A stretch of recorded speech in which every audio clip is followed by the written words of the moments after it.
శ్రీకృష్ణాయ నమః. ఈరోజు మా ఇంట్లో కృష్ణాష్టమి సందర్భంగా ఉట్టిని కొడుతున్నామండి. ఈ ఉట్టిలో మనం వేసే పదార్థాలు ఏంటంటే నీళ్లు పోస్తామండి, కొంచెం గంగాజలము, పాలు, పెరుగు, పసుపు, కుంకుమ, అక్షతలు వేస్తాము. చిల్లర డబ్బులు కూడా వేస్తామండి సరదాగా. దాంట్లో అవి ఉట్టి కొట్టినప్పుడు అవన్నీ పడతాయి కదండి, పిల్లలందరూ కూడా ఇష్టంగా తీసుకుంటారు. ఎవరికి దొరికితే వాళ్ళకి అదృష్టం అని భావిస్తారు. ఉట్టి పైన కుండ పైన మనం కొబ్బరికాయను పెట్టి పూలు కూడా పెడతామండి, కృష్ణుడిగా భావించి. కృష్ణుడి దగ్గర ఈ ఉట్టిని పెట్టి కృష్ణాష్టోత్తరం చేసి అటుకులు, బెల్లము, బొరుగు శనగపప్పు వేసి నైవేద్యం పెడతామండి. పాలు, పెరుగు కూడా పెట్టి నైవేద్యం పెడతాం, వెన్నని పెట్టి. దాని తర్వాత ఉట్టిని కొడతామండి.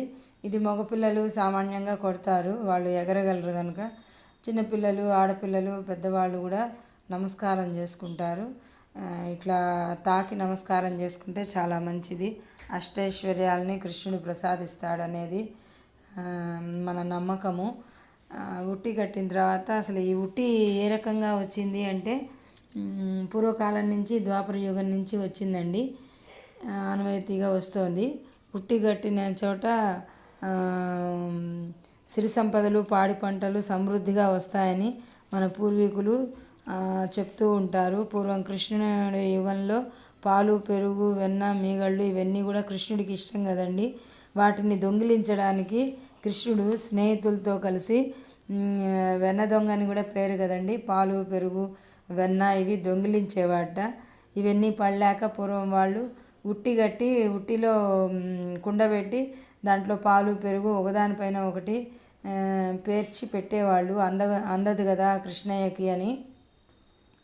కానీ ఆ పెరుగు, పాలు ఇష్టం కనుక కృష్ణయ్య స్నేహితులతో కలిసి అందరి ఇళ్ళకి వెళ్ళి ఇవన్నీ కూడా దొంగతనం చేసేవాళ్ళు.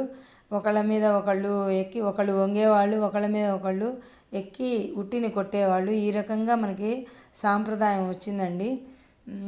అదే మనము ఇవన్నీ పాలు, పెరుగు కొంచెం కొంచెం వేసి మనం ఉట్టిలో మనం కొడుతున్నాము. గోవర్ధన గిరిధారిగా కూడా పేరు.